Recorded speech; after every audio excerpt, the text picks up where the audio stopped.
Hey everybody, welcome back to the beautiful Ohio State campus. This is Lettermen Row. These are the position breakdowns brought to you by Byers Auto.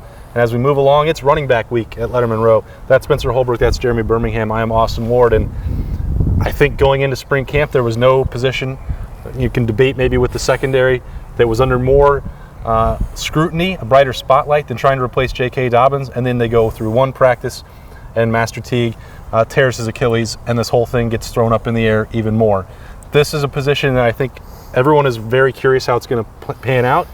We don't know specifically when Master Teague is going to be back for the Buckeyes, but it's not likely that he's going to be full speed by the time the season starts, at least not based on the timeline that we're working with based on his surgery in March. Trey Sermon will just about be arriving now to Columbus to get his career started after he's the graduate transfer from Oklahoma.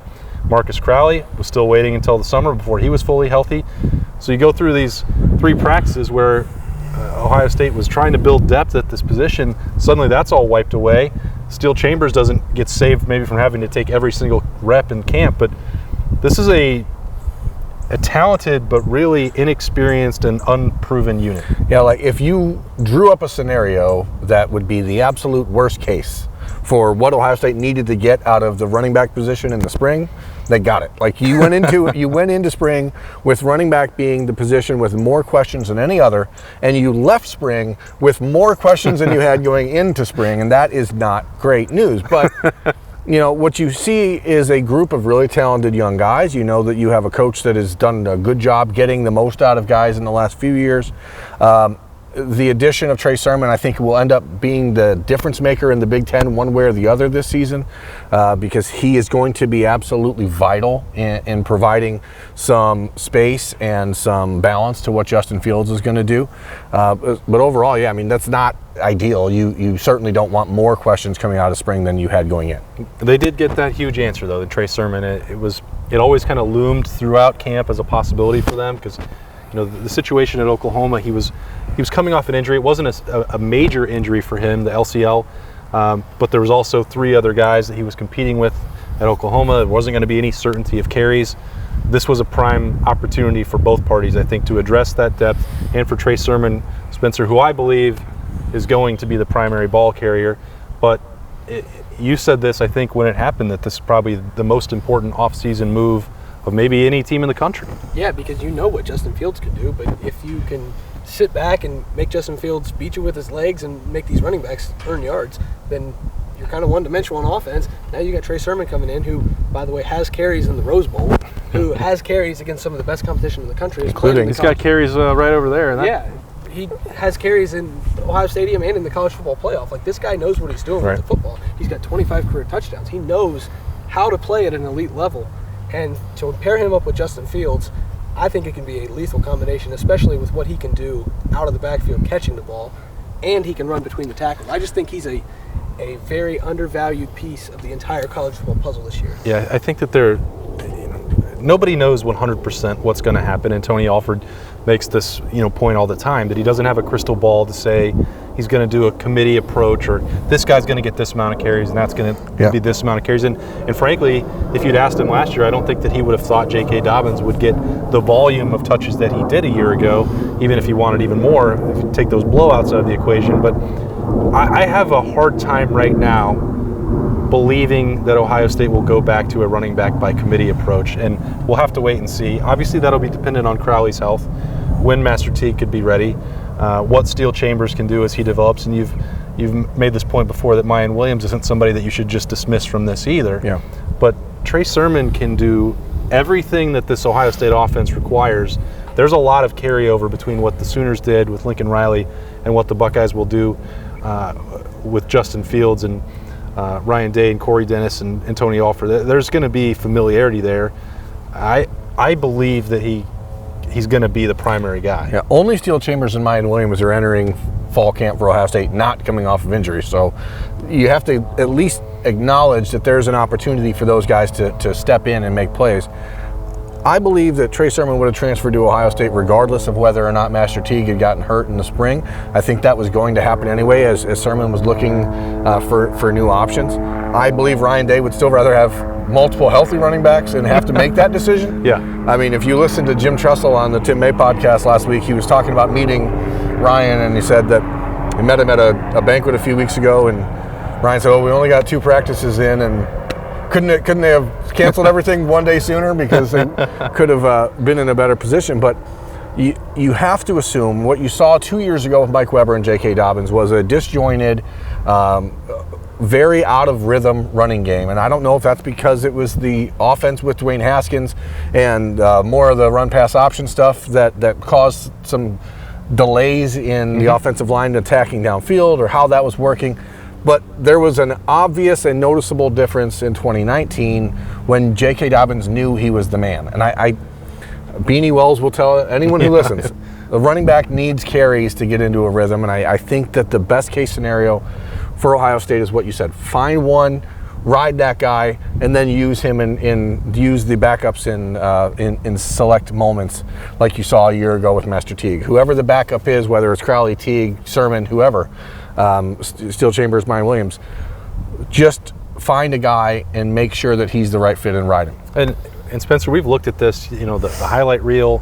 We did a Buckeye Q with Beanie a few weeks ago when we looked at Trey Sermon. There's not anything that he can't do. He is a complete back, and he's picked up blitzes in an offense that you have to do that. He's caught balls out of the backfield very well. There's a number of those clips, and he did that, I believe, one of those touchdowns or one of his big plays against Ohio State came as a receiving threat out of the backfield. I mean, this guy can do whatever you need, and Ohio State recruited him the first time coming out of high school for a reason. They wanted him very badly to be the second running back in the class of 2017 with J.K. Dobbins. So it's not like this is a guy that fell onto the radar. I just wondered, his freshman year when they were in Ohio Stadium with the Baker Mayfield game, everybody knew who Baker Mayfield was, but there were 2 freshmen on the field for Oklahoma. And everybody's like, who are these guys? It was C.D. Lamb, who was just a first-round pick, and Trey Sermon. So, everybody, it's kind of hard not to get freaked out a little if you're an Ohio State fan and you see, oh, J.K. Dobbins is a 2,000-yard back they have to replace, and the guy right behind him just tore his Achilles. This offense is going to be fine. Trey Sermon is... I think that's an understatement. I think Trey Sermon can be... well, first of all, we've never seen him as a feature back. We've only seen him as a complementary piece because Oklahoma just does so much with its running backs. When he's a feature back, I think it's going to be scary for the rest of the Big Ten. When you look to Berman, you can't really talk about the running back position without the state of the recruiting. I know that this is a positional breakdown, but sure. Like Tony Alford, for whatever reason, was under a lot of pressure. I don't think that it was real from inside that building over there. I don't think it was real. I think his track record spoke for itself.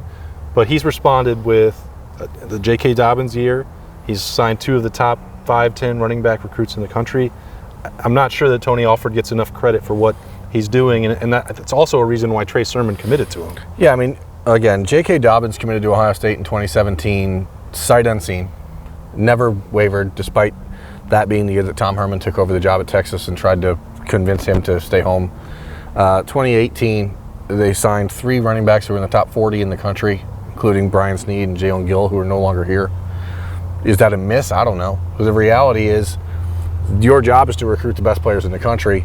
2019, they didn't really need to do that. They added Marcus Crowley, who was the Gatorade Player of the Year in Florida, and Steel Chambers, who a lot of people have a lot of very positive things to say about in this building, I can tell you that. 2020, he had 2 of the top 5 running backs in the country committed to him privately, and those kids changed their mind. I don't know how that falls on him.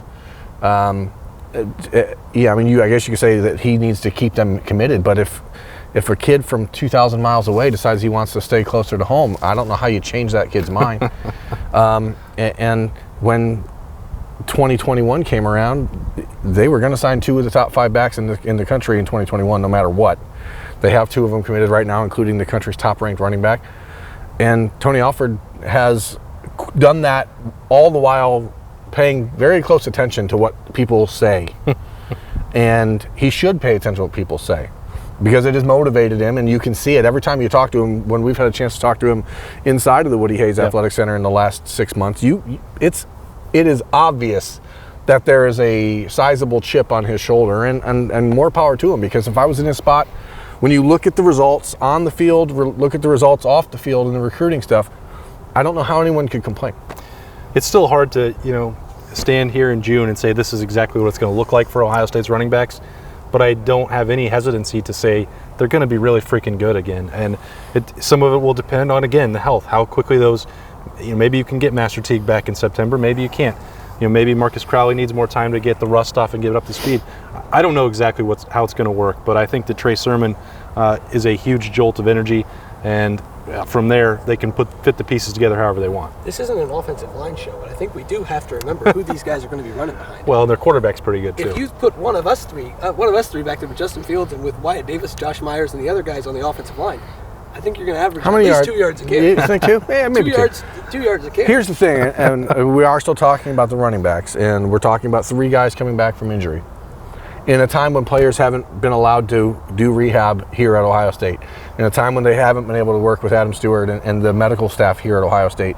That is one of the best in the country. So, when if you are looking for an unknown, if you're looking for a variable that maybe could throw things off, I think that's one area I would be concerned. You don't know what type of rehab Marcus Crowley is able to do down in Jacksonville. We don't know what Master Teague has been able to accomplish on his own in Tennessee.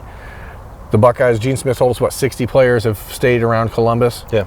You hope that that's been able to keep guys accountable and to make sure that they're checking in regularly. But, our job is to analyze the position. Yeah. And I think that's, if you're looking for a potential weak spot, that may be it. How do those guys bounce back without being able to have been on campus rehabbing? And that could tell the tale of the early season, I think. Weak, I think, is probably, I don't want to speak for you, but that's a relative term because you're still coming from a position of strength that a lot of teams in the Big Ten and around the country would want to be picking and choosing from these guys. Yeah, when you're talking like superpower as opposed to a regular good team, you know what I mean? No, I'm saying, last thing, so to speak. Last thing from the right side of the camera. That's stage left. That's, I guess stage left, okay. Boy, all right, this was a smooth outro. If you have, from last year, Justin Fields was listed as like the 5th best quarterback in the Big Ten before anybody saw him play. Yeah. And there were so many quarterbacks listed prediction. above him from the Big Ten. Watch in July and August when the running back rankings in the Big Ten come out, because Trey Sermon is going to be very far down that list. And I think people are going to look back in December and have to tag the freezing cold takes on Twitter. Yeah. Because he's going to fly under the radar at least the first month of the season because people just don't quite know what he's going to be able to do. You put him in that Ohio State offense, it's going to be scary. I'll just use the Jordan meme like I did for the quarterback rankings last year. That's a different show. This has been the Running Backs Positional Preview brought to you by Byers Auto, our good friends. If you're buying an auto, please go use Byers Auto.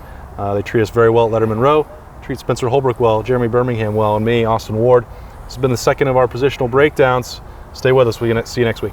Thanks for watching. Subscribe below to get the latest videos from Lettermen Row. We got Letterman Live. We've got the practice report. We got rapid reaction. Hey, and we got Buckeye IQ with Zach Bourne. For sure. We got recruiting breakdowns with Berm. We got whatever you need. Ohio State football and Ohio State athletics, we've got you covered here at Lettermen Row.